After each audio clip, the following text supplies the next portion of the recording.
November 14, 1944. The transport truck, carrying 32 German women prisoners, rumbled through the gates of Camp Ruston, Louisiana, its engine drowning out the nervous whispers inside. The women sat rigidly on wooden benches, their gray auxiliary uniforms dusty from days of travel, their faces masks of defiant fear. They had been captured in France as German forces retreated eastward, and for weeks they had braced themselves for the horrors their propaganda officers had promised awaited them in American captivity. They expected brutality, starvation, perhaps worse. What they did not expect was the smell that hit them the moment the truck's canvas flap was pulled back. Fresh bread.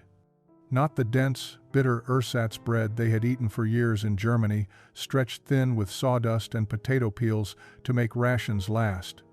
This was real bread, proper bread, the kind that belonged to peacetime memories and childhood Sundays.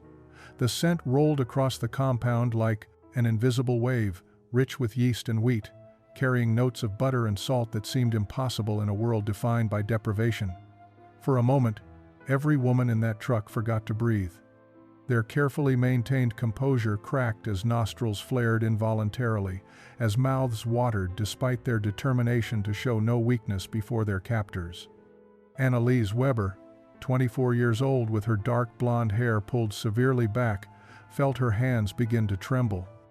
She clutched the small canvas bag containing everything she still owned in the world and tried to steady herself.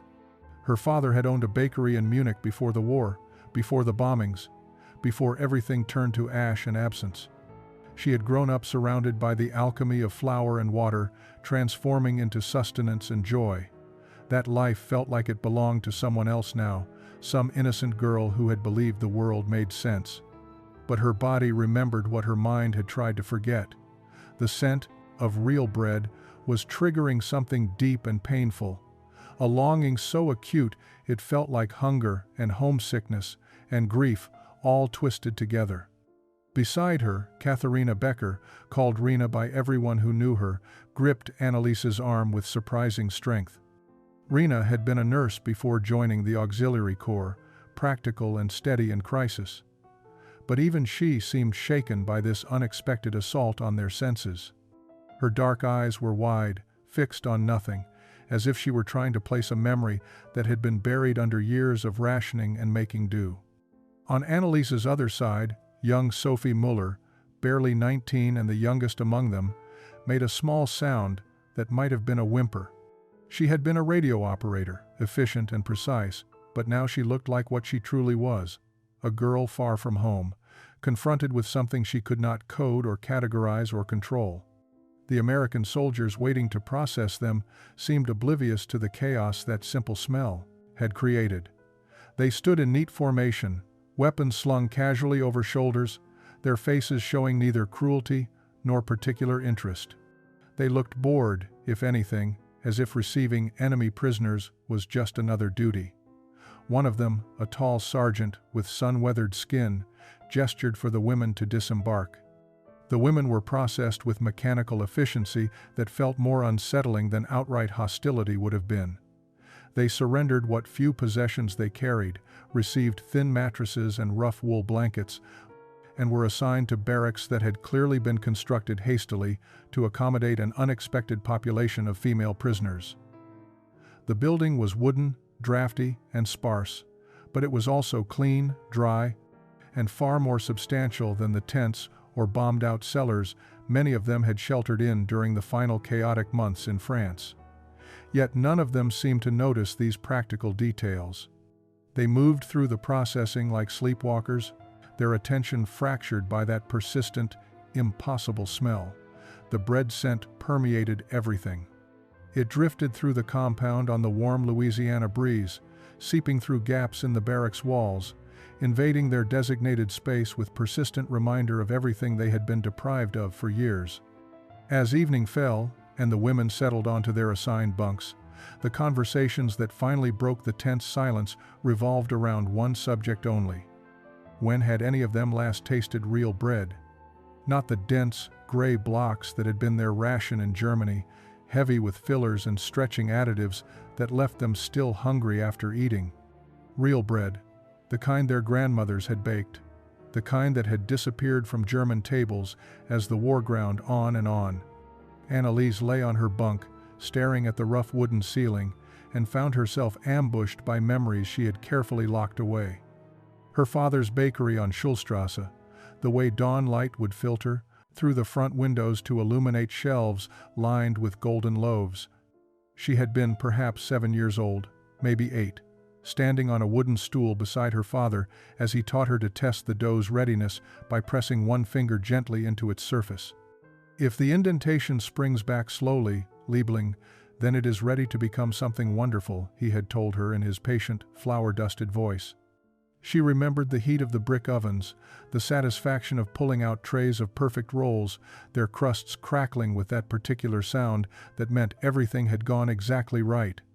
Those memories belonged to a different world, one that had ended in 1943 when British bombers reduced their neighborhood to rubble. Her father had been inside the bakery, preparing the day's meager ration of bread when the sirens began. He had refused to leave his post, determined to finish his work even as others fled to shelters. They had found him 3 days later, buried under bricks that had once formed the oven he loved. Anneliese had not cried at his funeral. She had joined the Women's Auxiliary Corps instead, throwing herself into radio communications and logistics work, anything to avoid thinking about bread and fathers, and the particular quality of morning light in a bakery that no longer existed. Now, in this strange American camp, that carefully constructed numbness was crumbling. The smell of bread was breaking through her defenses, forcing her to remember not just loss but what had been lost. She pressed her face into the thin mattress, willing herself not to weep, knowing that 31 other women around her were fighting similar battles with their own buried memories. The third morning at Camp Ruston began like the previous two, with reveille at 600 hours and the women assembling for roll call in the gray pre-dawn light. They stood in neat rows, maintaining the military bearing that had been drilled into them during their service, their faces carefully blank. But when the wind shifted and carried that scent across the compound again, Anneliese felt something inside her snap. It was not a dramatic breaking, not the kind of collapse that drew attention. It was quieter than that, more fundamental. Her knees simply stopped holding her weight. She swayed once, twice, then crumpled to the ground, as if all the strength had drained out through her feet into the Louisiana soil. Rena was beside her immediately, her nurse's instincts overriding the shock of seeing her usually composed friend reduced to this. She knelt in the dirt, checking Anneliese's pulse, looking for signs of illness or injury, finding nothing but trembling and tears that had finally broken through. The other women gathered around, forming an instinctive protective circle, blocking her from the American Guard's direct view. But Private Thomas Wright had already seen the collapse. He was young, perhaps 22 or 23, with red hair, and the kind of open, freckled face that suggested he had not yet learned to hide what he was thinking. He approached the circle of women carefully, hands visible and empty, making himself as unthreatening as possible. Captain Edward Mitchell, the camp commander, arrived moments later, his expression stern but not unkind. He was a career officer, somewhere in his 40s, with iron-gray hair and the weathered look of someone who had seen enough of war to understand its costs. He observed the scene briefly before addressing Private Wright in a voice just loud enough for the German women to hear. "What happened here, Private?" Wright cleared his throat, clearly uncomfortable with having to report on a prisoner's distress. "She just collapsed, sir. No apparent cause. Didn't hit her head or anything. Just went down like something inside her gave out." Mitchell studied Anneliese, who was now sitting up with Rena's support, her face blotchy with tears she could no longer control. He had seen men break under the weight of combat, had witnessed the moment when soldiers simply could not carry their burdens any further. This looked similar, though he could not fathom what burden a young German woman was carrying that would cause such a breakdown during a routine morning assembly. He made a decision that surprised everyone, including himself. Get her to the medical facility, have Dr. Anderson check her over, and someone find out if she speaks English. I want to know what's wrong. The medical facility was a small building near the camp's administrative offices, clean and well-stocked in a way that seemed obscene to women who had served in field hospitals where morphine was rationed and bandages were washed and reused until they fell apart. Dr. Margaret Anderson was a no-nonsense woman in her 50s who had volunteered for military service after her only son was killed at Anzio. She examined Annalise with professional thoroughness while Rena translated the medical questions, finding no physical cause for the collapse. Blood pressure slightly elevated but not dangerously so. No signs of malnutrition beyond what would be expected from wartime rationing. No fever. No apparent illness. Sergeant James Sullivan had been the camp baker for 8 months, transferred from combat duty after taking shrapnel in his left leg during the Normandy invasion. The wound had healed poorly, leaving him with a permanent limp that disqualified him from frontline service, but did not prevent him from doing what he had always done best. He came from 4 generations of Kansas wheat farmers who understood grain the way sailors understood tides. His grandmother had taught him to bake when he was barely tall enough to see over the kitchen table, and he had carried that knowledge through basic training, through the blood and chaos of Omaha Beach, and finally to this unlikely assignment in Louisiana, feeding American soldiers and now, apparently, providing inadvertent torture to German prisoners.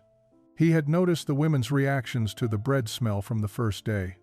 It was impossible to miss the way they would pause mid-step when the wind carried the scent from his bakery, the way their faces would shift from blank military composure to something raw and hungry. Sullivan was not a particularly introspective man, but he understood food in a way that transcended language and nationality. Hunger was hunger, and longing was longing, regardless of which uniform you wore. When Private Wright mentioned during lunch that one of the German women had collapsed during roll call, Sullivan felt something twist in his chest. He had caused that, indirectly, simply by doing his job well. That evening, after finishing the day's baking and cleaning his workspace with the methodical care his grandmother had insisted upon, Sullivan made a decision that violated no specific regulation but definitely pushed against the spirit of how prisoners were supposed to be treated. He wrapped 4 loaves of bread, still warm from the oven, in clean kitchen towels. These were simple white loaves, nothing fancy, but they represented everything his family had taught him about what bread should be. Proper flour, real yeast, butter and salt in honest proportions, baked until the crust sang when you tapped it. He carried them across the compound as the sun was setting, painting the sky in shades of orange and pink that reminded him painfully of home. The women's barracks were guarded, but not heavily. Private Wright was on duty, and he watched with undisguised curiosity as Sullivan approached with his armload of wrapped loaves. The sergeant did not explain himself, did not ask permission. He simply placed the bread on the wooden steps leading up to the barracks door, arranged the towels so the loaves would stay warm for a while longer, then turned and walked away, his limp more pronounced than usual after a long day on his feet. Wright stared after him for a moment, then at the bread, then shrugged and resumed his patrol. If anyone asked, he would say he had not noticed the sergeant's delivery. Sometimes the best thing a soldier could do was to strategically observe nothing at all. Inside the barracks, the women had been settling into their evening routines, such as they were. Some wrote letters they had no way to send. Others mended their worn uniforms with thread salvaged from unraveling seams. Annalise sat on her bunk, still shaky from the morning's collapse, trying to read a battered German novel someone had brought from France. Sophie, returning from the latrine, was the first to notice the bundles on the steps. She stood frozen in the doorway, afraid to believe what her eyes and nose were telling her. Bread. Real bread. Waiting for them like an offering, like a gift, like something that made no sense, in a world where they were supposed to be enemies. The bread appeared again the following evening, and the evening after that. Always. 4 loaves, always still warm, always left without explanation on the barrack steps. The women divided them with mathematical precision, cutting each loaf into 8 equal portions so that every prisoner received her share. They ate slowly, reverently, making each bite last as long as possible. Some wept quietly while eating, others closed their eyes as if in prayer. Annalise found herself unable to swallow the first piece, her throat closing around emotions too complex to name. She held the bread in her mouth, letting it soften against her tongue, tasting the honest simplicity of proper ingredients combined with obvious skill. By the fourth evening, Captain Mitchell had noticed the bread deliveries. He called Sullivan into his office, prepared to deliver a reprimand about fraternizing with prisoners or wasting military supplies. But when the sergeant stood before his desk, weathered face impassive, Mitchell found himself remembering his own grandmother's stories about the Great War, about how she had sent care packages to German prisoners held in American camps because she could not bear the thought of anyone's son starving, regardless of nationality. He dismissed Sullivan without comment, tacitly approving what he could not officially authorize. The breakthrough came during the second week of December. Dr. Anderson, having examined Annalise twice more without finding physical cause for her collapse, made an unusual request. She asked Captain Mitchell if the German woman could be assigned light work duty in the bakery. Her reasoning was medical but imprecise. Sometimes, she explained, people break because they are confronted with something they have lost. Perhaps allowing her to engage with it directly, rather than simply smelling it from a distance, might help her integrate the trauma. Mitchell approved the request with the caveat that Sullivan had to agree to supervise her. Sullivan did agree, though he was not entirely sure why. Perhaps it was the way Annalise moved when she entered his bakery that first morning, her hands reaching automatically for an apron that hung by the door, her eyes scanning the workspace with the practiced assessment of someone who understood its geography. Perhaps it was the way she touched the bags of flour with something approaching reverence, or how she paused by the ovens, breathing in the heat like it was medicine. She spoke almost no English, and his German consisted of 3 curse words learned from captured soldiers, but they did not need language for this.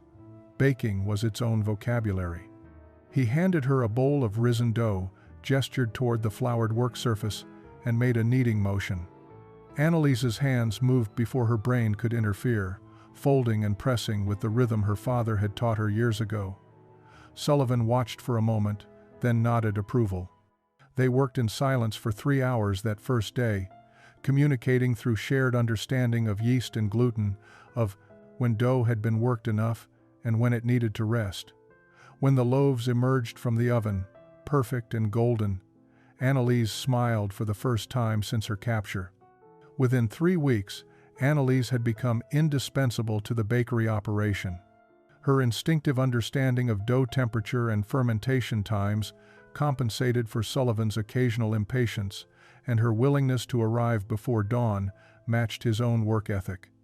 They had developed a functional communication system built on gestures, demonstrations, and the occasional sketch diagram. She taught him the German method for rye bread, darker and denser than anything he had made before, flavored with caraway seeds when they could be requisitioned. He showed her American biscuits, which fascinated her with their flaky layers and their speed from mixing bowl to table. But something more significant than recipe exchange was happening in that flour-dusted workspace. Annalise found herself confronting uncomfortable questions that had been growing since her arrival. The propaganda she had absorbed during her years of service had painted Americans as culturally bankrupt savages, interested only in material wealth and lacking any deeper understanding of tradition or craft. Yet here was Sullivan, a farmer's grandson, who approached bread-making with the same reverence her father had shown. He wasted nothing, honored his ingredients, and took pride in feeding people well. His hands moved through the work with the confidence that came from generational knowledge, from being part of a tradition that stretched backward and forward through time. The cognitive dissonance was becoming impossible to ignore. If the propaganda had been wrong about American culture, about American values, about American character, then what else had been wrong? The thought opened doorways in her mind that led to increasingly disturbing territories. She began observing everything around her with new attention. The way Private Wright spoke gently to the youngest prisoners when they looked homesick. The way Dr. Anderson treated German patients with the same thoroughness she showed American soldiers. The way Captain Mitchell enforced camp rules fairly, without cruelty or arbitrary punishment. These were supposed to be her enemies, yet they behaved with more consistent humanity than many of her own officers had shown during the chaotic final months in France. Rena noticed the change in her friend during their evening conversations.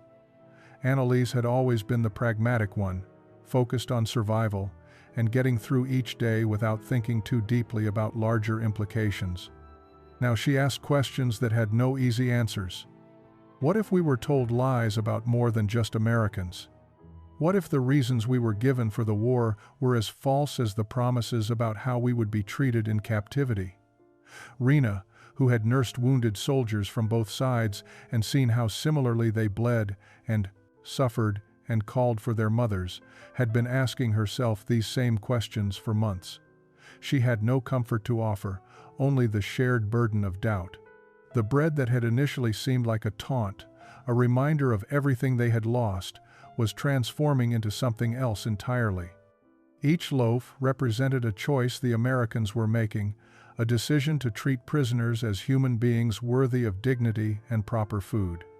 That choice challenged everything Annalise had been taught about strength and weakness, about victory and defeat, about who deserved compassion and who did not. December brought unexpected cold to Louisiana, and with it came preparations for Christmas that puzzled the German women. They had expected the holiday to pass unacknowledged in their captivity, another marker of displacement and loss. Instead, Captain Mitchell announced that prisoners could participate in holiday activities if they wished, including a special meal and evening gathering. The offer felt like a test of some kind, though none of them could determine what response was being evaluated. Annalise, by now spending most of her waking hours in the bakery, found herself at the center of an unusual proposal. Sullivan approached her one morning with a sketch he had drawn the previous evening. It showed two types of bread side by side, one clearly American in style, the other European. He pointed to the American loaf, then to himself. He pointed to the European loaf, then to her. His meaning was clear, a collaborative baking project for Christmas, something that would blend their traditions. Annalise studied the sketch, her mind already working through the technical challenges. German Christmas bread required ingredients that might not be available in a military camp.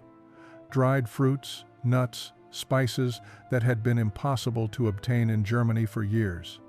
She looked at Sullivan skeptically, ready to explain the limitations, but he was already pulling out supplies he had, somehow, requisitioned. The week before Christmas became an intensive collaboration that drew others into its orbit. Rena was enlisted to help prepare the fruit and nut mixtures, her steady hands perfect for the detailed work. Sophie, the youngest, proved surprisingly talented at shaping dough into decorative braids. Even Private Wright found himself involved, volunteering to stoke the ovens at odd hours when the special breads required specific temperature conditions. The bakery, usually Sullivan's solitary domain, became something approaching a community gathering place. They made Stollen, the traditional German Christmas bread, heavy with butter and studded with candied fruit, dusted with powdered sugar like fresh snow. They made American cinnamon rolls, sweet and sticky with brown sugar and spice. They made pretzels shaped into wreaths and dinner rolls that would accompany the Christmas meal. The work was exhausting and sticky and flour-covered, and for hours at a time, the women forgot. They were prisoners. They laughed when Sophie accidentally added salt instead of sugar to a batch of dough. They argued good-naturedly about proper kneading techniques. They sang German Christmas carols while they worked, their voices rising and falling in harmonies that made Private Wright stop outside the bakery door to listen. Sullivan found himself moved in ways he had not anticipated. His grandmother had always insisted that breaking bread together was sacred, that sharing food dissolved the barriers people constructed between themselves and others. He had understood that intellectually, but watching these enemy women transform from rigid, frightened prisoners into animated collaborators covered in flour and sugar, he witnessed the truth of it. On Christmas Eve, when they arranged their collective baking on tables in the mess hall, the abundant display looked like hope made tangible, like proof that humanity could survive even in circumstances designed to destroy it. January 1945 arrived with news that shattered the fragile equilibrium the German women had constructed. The Red Cross finally established reliable communication channels with occupied Germany, and letters began arriving at Camp Ruston.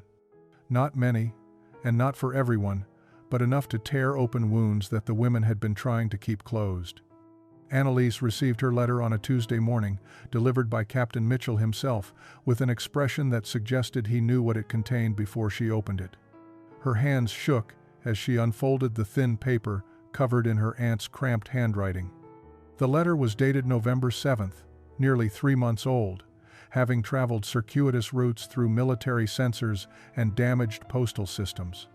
Her aunt wrote in the sparse, careful language of someone who knew correspondence was being read by authorities. "Your mother passed in September during the air raids. Your brother Heinz is missing. Last seen near the Eastern Front. The bakery block was hit again in October. Nothing remains. I am staying with the Fishers now. Their cellar is relatively intact. Food is scarce. We manage as we can." Annalise read the letter 3 times, each word landing with physical weight. Her mother, who had survived her husband's death and the destruction of their business, who had maintained stubborn hope through years of worsening conditions, was gone. Her younger brother, barely 17 when he was conscripted, was missing, which everyone knew was a gentler word for presumed dead. The bakery her father had built, that had already been destroyed once and partially rebuilt, was now obliterated completely, as if the universe wanted to ensure that no trace of that former life remained. She walked to the bakery in a daze, clutching the letter like evidence of something she could not quite comprehend. Sullivan took one look at her face and understood that something fundamental had broken. He did not ask questions, did not demand explanations. He simply handed her a large mass of dough that needed kneading and let her work out her grief through physical labor.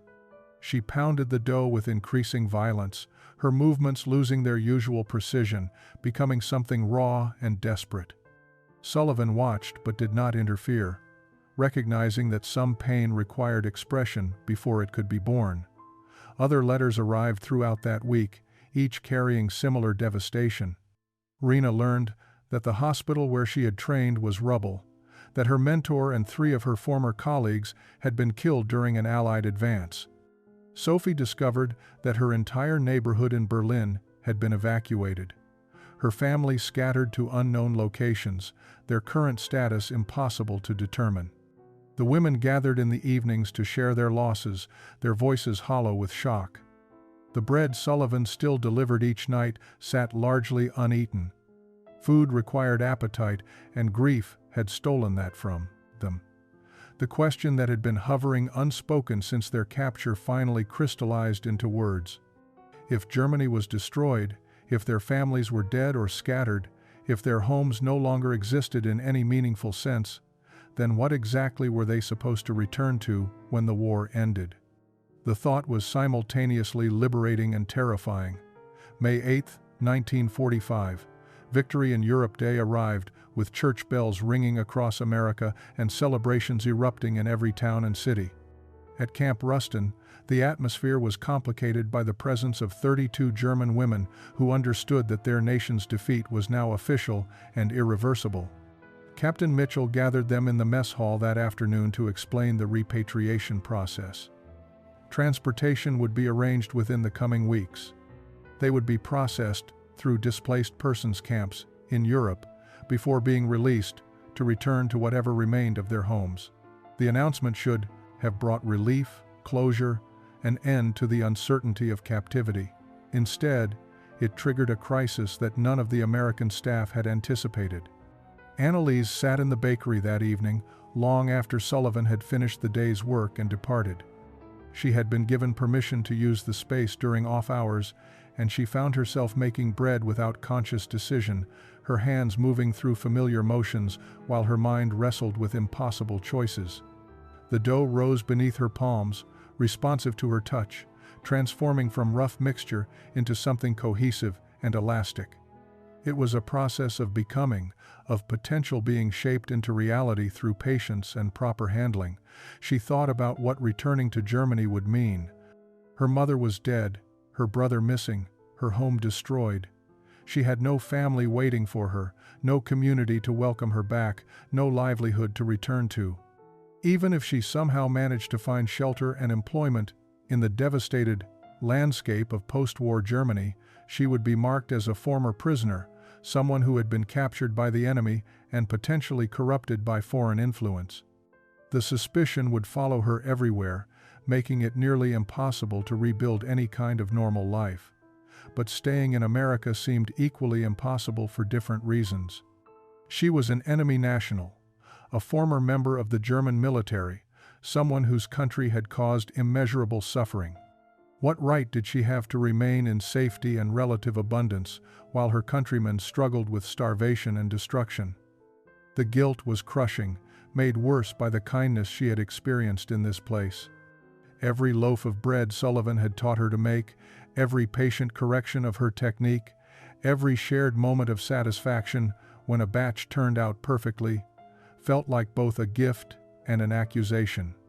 Rena found her there after midnight, still kneading dough that had long since passed the point of kneading. Work. Annalise looked up with flour-dusted cheeks streaked by tears she had not noticed crying. "I do not know how to go back to nothing," she said in German. "But I do not know how to stay here and live with the privilege of having been shown mercy." Rena sat beside her friend, taking a portion of the overworked dough and beginning to shape it into something salvageable. "Sometimes," she replied quietly, "the only choice is between two impossible things. We choose the impossibility that allows us to become something better than we were, even if we do not feel we have earned that chance." 23 years later, in 1968, a bakery called Weber's opened on Main Street in Rustin, Louisiana. The storefront was modest, but the smells that emanated from it each morning drew customers from across town and eventually from neighboring parishes. The owner was a woman in her late 40s with gray threading through her dark blonde hair, her hands perpetually dusted with flour, her accented English now comfortable and confident. Annalise Weber had stayed. The decision had not been made in a single dramatic moment, but through a series of small conversations that summer of 1945. Captain Mitchell had explained that several of the German women could potentially remain in the United States as displaced persons if they found American sponsors willing to vouch for them. Sullivan had offered without hesitation to sponsor Annalise, arguing that her skills were valuable and her transformation genuine. Dr. Anderson had supported applications for Rena and 2 others, eventually helping Rena obtain nursing certification and American citizenship. Sophie had chosen repatriation, unable to abandon the hope that her family might still be found, might still need her. The intervening years had been difficult but purposeful. Annalise had worked alongside Sullivan until 1950, learning American baking traditions while teaching German techniques to anyone interested. She had saved money carefully, living simply in a boarding house run by a German-American widow who understood the complications of dual identity. She had applied for citizenship and received it in 1952, swearing allegiance to her adopted country while privately honoring the memory of her lost one. She had never married, though not for lack of opportunities. Her life had found its meaning in other forms of creation. The bakery was her statement of integration and preservation both. She baked American breads that Sullivan had taught her, biscuits and cornbread and dinner rolls that her Southern customers expected. But she also baked Stalin at Christmas, rye bread with caraway, pretzels shaped the way her father had taught her in a Munich bakery that no longer existed. She employed local teenagers and taught them properly, insisting they understand the science and tradition behind their work. 2 of her former employees had gone on to open their own bakeries, spreading the knowledge she had given them. Sullivan had retired from the army in 1949 but visited her bakery weekly, sampling her offerings with the critical eye of someone who understood exactly what proper bread should taste and feel and smell like. They never spoke about the war years directly, but their friendship carried the weight of shared history, of having witnessed each other's humanity during circumstances designed to obscure it. On the bakery's opening day, he had given her a wooden sign that now hung above the counter.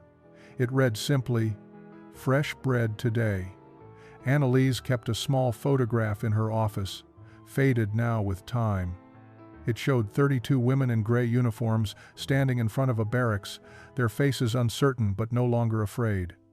On the back, in her own handwriting, she had written, "The day we learned that home is not where you came from, but what you choose to build."